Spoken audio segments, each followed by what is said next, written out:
Entrevue annoncée avec M. Louis Plamondon, député indépendant de Bécancour, Nicolas Sorel, faisant partie de ce groupe parlementaire qui a annoncé, on le sait, quitter définitivement le Bloc québécois. Entrevue, c'est maintenant. M.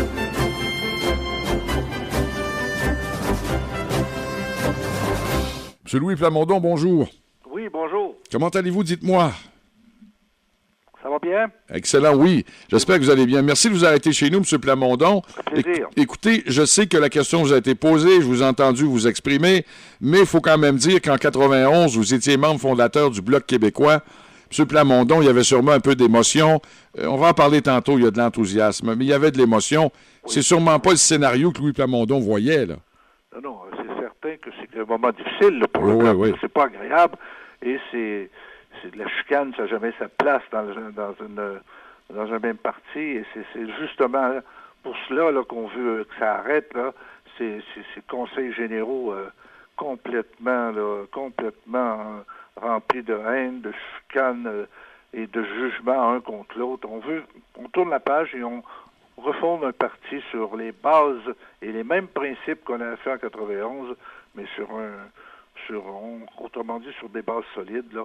C'est cela qu'on veut, mais ça a été une décision, c'est sûr, émotive. Puis c'est un regret, moi, que je le disais souvent. J'ai le sigle du Bloc tatoué sur le cœur, mais c'est plus le Bloc. Là. Il est complètement dégradé. C'est complètement un Bloc dégénéré. Il n'est plus ce qu'il devait être.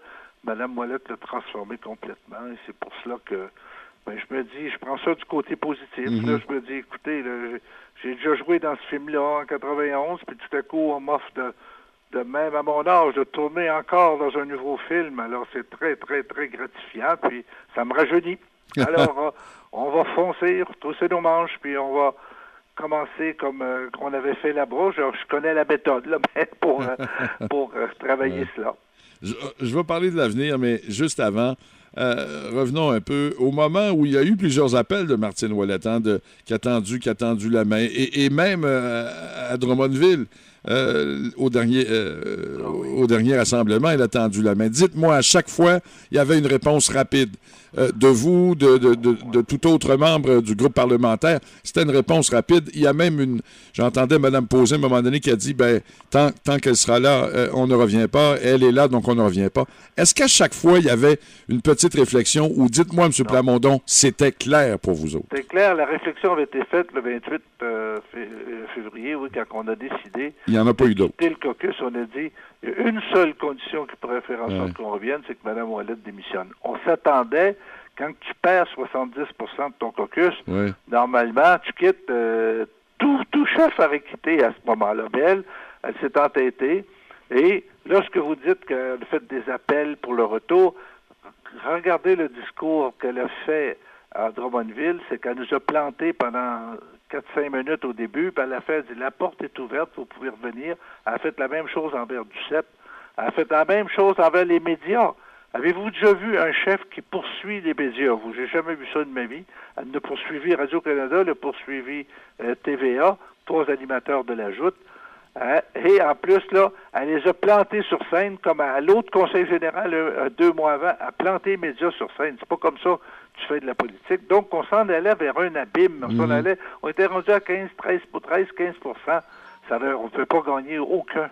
Alors, on a dit, il faut absolument faire une étincelle, provoquer une étincelle, puis elle va s'en aller. Elle n'est pas partie, puis elle s'entête. Puis là, le référendum, elle a gagné par quelques voix, qui a lieu seulement au mois de juin.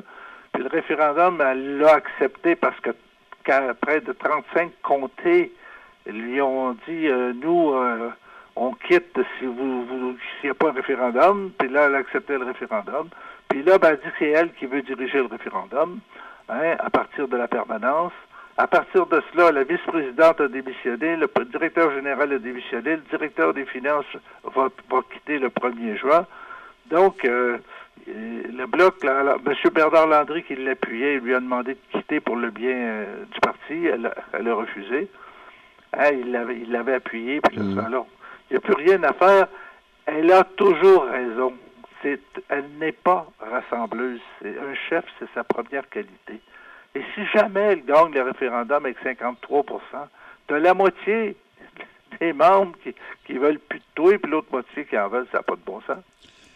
M. Plamondon, maintenant, le concret, le temps réel. Oui. On a parlé des exécutifs à travers le Québec, mais vos exécutifs, vos gens, vos militants, les militants qui travaillent avec Louis Plamondon, qui travaillent avec Mme Posé et les autres, quelle est la réaction? Est-ce qu'il y a un noyau qui reste là? Est-ce que les gens vous appuient? Comment vous sentez ça?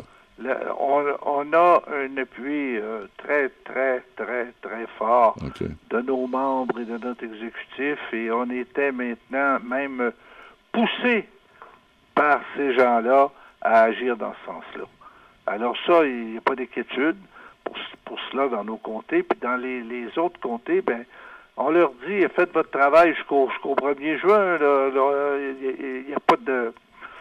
Il n'y a pas d'urgence à démissionner. Continuez le bloc, continuez de bien administrer. Vous avez une responsabilité de façon à ce que lorsque vous quittez, que tous vos papiers soient bien en ordre et vous les remettez au bloc et puis vous en viendrez lorsque vous quitterez avec nous. Et là, on fondera de nouvelles associations. Là, c'est ce qu'il faut faire. Nous, c'est reformer des cellules dans chacune des régions du Québec à partir d'individus, de groupes, là, et après cela, arriver à une formation temporaire dans chacun des comtés d'une petite association, puis officialiser ensuite l'association, puis choisir un candidat. Parallèlement à ça, bien sûr, puis ça, on va le faire la semaine prochaine, on va déterminer notre nom. On a reçu une 50aine de noms là, qui ont été suggérés par toutes sortes de personnes au Québec. On a reçu énormément de correspondances. Et puis là, à partir de cela, on va déposer notre nom, on va déposer notre enregistrement, ça doit prendre 250 signatures, on va les déposer. Ensuite, on va aussi nommer notre directeur financier, un agent financier, plus notre vérificateur et notre conseil d'administration du parti. Ça, il faut faire ça d'ici, par exemple, le 12. Là, tu sais. Ensuite de cela, qu'est-ce qu'on va faire? On va partir en tournée, puisqu'on a une semaine d'arrêt, là, au milieu de mai, on va partir en tournée à travers le Québec pour pouvoir consolider ces cellules-là qu'on va former.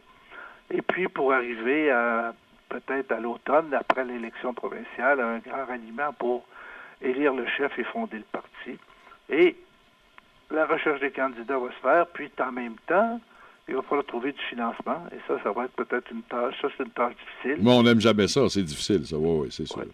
Monsieur Plamondon, c'est inévitable comme question. Je suis obligé de vous la poser. Oui. Arrive en juin, Martine Ouellette a réussi à garder le bloc là, présent. Martine Ouellette, la chef. Donc, le bloc est encore là. Et là, vous allez poursuivre votre travail pour mettre en place un mouvement qui a le même but, hein, qui se veut souverainiste. Comment vous voyez ça, cette possibilité? Il n'y aura pas deux partis à l'élection. Okay. Il y a un des deux qui va rompre, qui va s'écrouler, et ce ne sera pas nous autres. De toute façon, si Mme reste là, ça continue à tomber. Si elle s'en va, ben tous les gens qu'elle a mis en place dans la structure, là, eh bien, là, vont-ils vouloir quitter ça aussi? S'ils font leur agneau, et là, on retourne, puis là, ça recommence la chicane au bout de 2-3 mois. Alors, on n'est pas question qu'on retourne là-dedans. Nous, notre décision a été réfléchie, a été prise en conformité avec les gens que nous avons consultés, et on y va avec notre nouveau parti. Et je pense que le Bloc va être un parti qui va disparaître assez rapidement. En terminant, M. Plamondon, vous y avez pas mal répondu, puis je vous écoute avec tout ce qui s'en vient, mais vous avez encore cette flamme et vous qui avez déjà donné beaucoup à la politique, ben dans votre avenir, c'est d'en donner encore. Vous êtes là, vous êtes du voyage. Ah oui, ça fait 33 ans. Là, incroyable. 34 ans le 4 septembre que je suis là sans arrêt, donc je suis le doyen de la Chambre des communes, puis je suis encore aussi passionné, surtout quand il y a un nouveau défi comme ça à relever, là, c'est emballant, puis j'espère que on va réussir notre mission. Puis je pense que le Québec est mûr pour avoir encore une force vive à Ottawa. Vous savez, les libéraux descendent, là, puis les conservateurs sont confinés dans le bout de Québec, puis le NPD se cherche complètement au Québec. C'était l'incident Jack Layton, mais après cela, là, la dernière élection, ils sont passés de 59 à 16, puis là, ils vont tomber encore plus bas.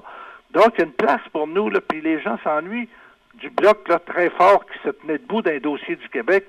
et pas qui était toujours en train de compromis. Je peux vous donner des exemples. Cette semaine, les conservateurs ont déposé une motion sur le carbone. Québec est favorable à cette taxe sur le carbone, et eux déposaient une motion pour annuler la taxe, et les 12 députés québécois applaudissaient à cela. C'est pas ça, défendre le Québec. Les députés NPD, quand il y a eu le débat sur le financement hydroélectrique de Terre-Neuve, Québec, une résolution unanime demandant qu'il n'y ait pas de financement parce qu'Hydro-Québec, on n'a pas reçu de financement, ils ont voté pour le financement avec les libéraux et avec les conservateurs. Seuls les 4 députés du Bloc, à ce moment-là, ont voté pour, ont voté contre. Mais s'il y avait eu 50 députés du Bloc, ça ne serait pas passé comme ça. Et c'est ça, cette force-là qu'il faut remettre à Ottawa.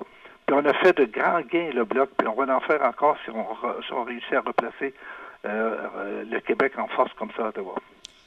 Monsieur Louis Plamondon, député de Bécancour, Nicolas Sorel, merci infiniment de vous être arrêté chez nous et on aura toujours un plaisir à vous reparler, suivre l'évolution dans ce dossier. Merci infiniment.